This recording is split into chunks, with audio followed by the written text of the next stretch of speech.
Hey, what's up, everybody? This is Lewis Speaks, and today I want to talk about what has happened to compassion. We live in a day and age where compassion and genuine fellow feeling has become non existent. A lot of people these days are just overtaxed and they're unable to really feel for another person. But then you have another group of people who are just narcissists who really cannot empathize and understand the plight of another person. They always have to find their own autobiography in your testimony. They're unable to really identify with what you're feeling. This generation that we live in currently it's lost. It's a lost generation.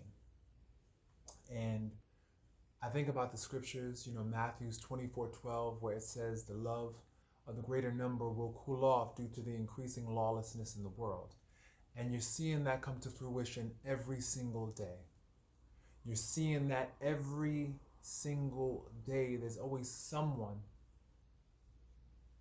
who doesn't get you. I find that oftentimes you have to explain how you're feeling to people over and over again, especially to people that are committed to misunderstanding you. And I think, to be honest, people get it. They understand. They just don't care. They just don't care. The cup of human kindness is currently in the red. It has been depleted and it's non existent. And there are so many reasons why. I realize that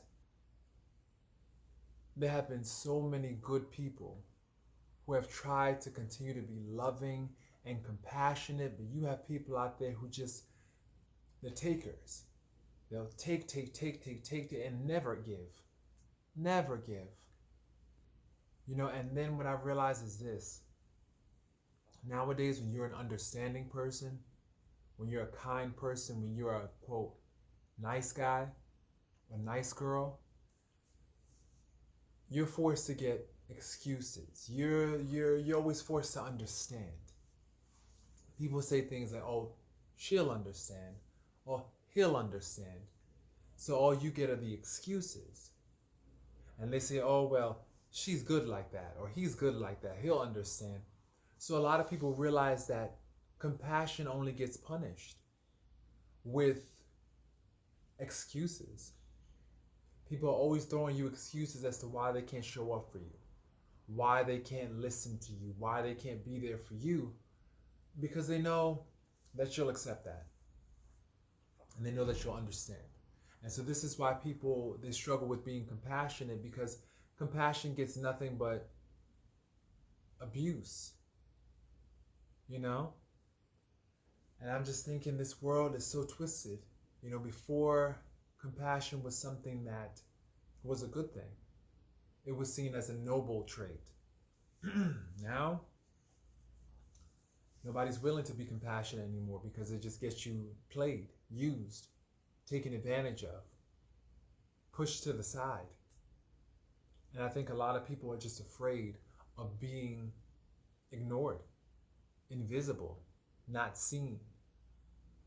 And so when you're kind and when you're sweet and when you're thoughtful, you get railroaded. And so a lot of people don't want that, so they put up this hard exterior just to protect themselves. But I realize this.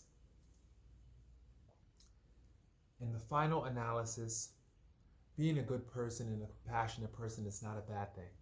You just have to make sure that you are careful with who you're being compassionate to. If you see that your efforts are constantly being taken for granted, manipulated, used, and abused, cut. Cut. You know? Because it's obvious that the people that you're being compassionate to don't really share that level of compassion that you have. And so you have to move forward. You continue to offer compassion, but offer it from a safe distance. Don't get closely involved with the ones who are cold, narcissistic, distant. You have to keep your distance because such vultures will only challenge your resolve to continue to be good. And at the end of the day, you have to protect your resources. You are the gatekeeper and the guardian of your goodness. You are the gatekeeper and the guardian of your goodness. You have to protect your light because there's so many dark souls looking to extinguish your light. And every day it's a battle. Every single day you have to consciously be aware. Because I realize, even when I'm working, I've noticed that there are some bloodsuckers and light dimmers out there that just want to see you miserable because they're so miserable inside. They can't offer a level of compassion and kindness because they're just chronically and pathologically miserable. They can't offer you care and concern. And so it's also about assessing a person's capacity to be what you need and to be the compassion and the love that you need. A lot of people just don't have the capacity. They're just not able to give you the love that you deserve.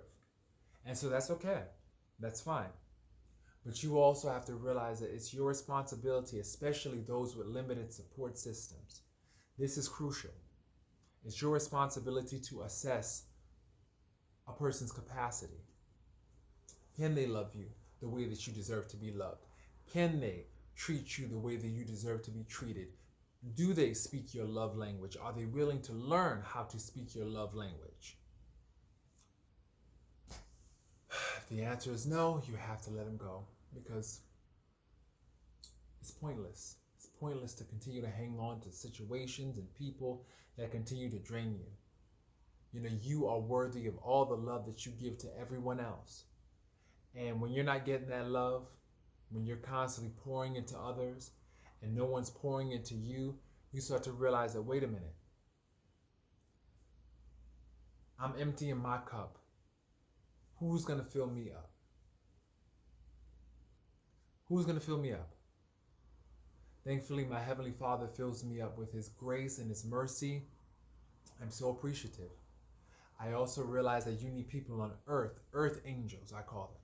Earth angels who will fill your cup up, who will definitely see that you're down and out, and they'll basically try to fill you up. To me, the sign of a good friendship, the sign of a good partnership, sign of a good marriage is a person that sees that you're a giver. They see that you are a generous soul, and they never want to see your cup depleted. So they constantly fill your cup and they won't let you give yourself away. That's the sign of a good person. They will not let you. They know who you are.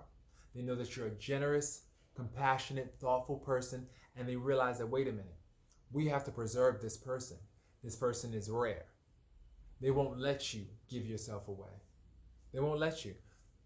People out there, takers, they will take everything, leave you nothing but of some bleached, dried up bones on a desert surface somewhere.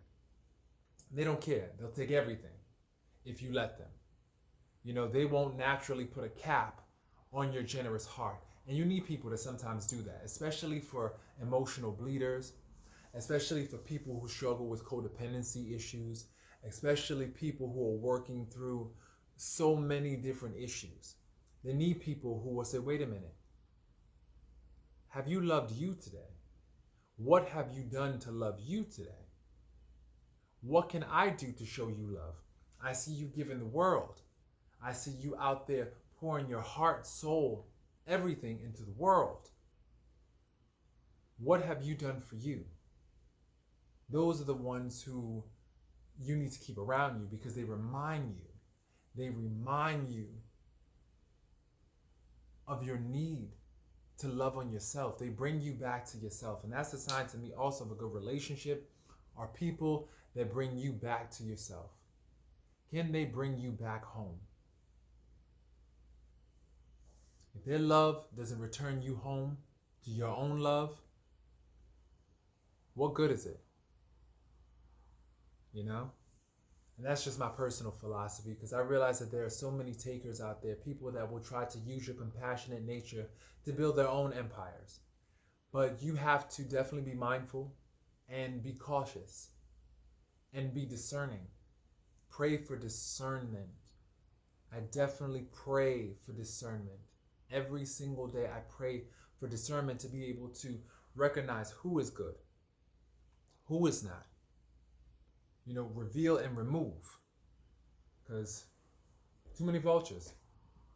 Too many vultures out here. Too many people just want to just drain you. So, long story short, it's cool to be compassionate. It's a wonderful trait, but you also have to ask yourself, who are you being compassionate to? Are these people good? Are they compassionate too? You have to ask yourself those questions because, like I mentioned before, part of being good to others is making sure that you are good to yourself. And if you're not being good to yourself, you're not really being good to others. You're trying to manipulate other people. And that's not good. Being good to others demands that you be good to yourself, because how can you love another person and be good to them if you don't love and are good to yourself? How can you sit up there and preach it to them when you're not practicing it yourself? So that's just some food for thought. And I encourage people, don't change your stripes just because other people don't recognize the beauty of their colors. Continue to be a wonderful, compassionate person, but also be discriminating. Be discerning. Know who you're being compassionate to. And require that in return. So this is Lewis Speaks 2021. Wishing everybody a wonderful day. Peace.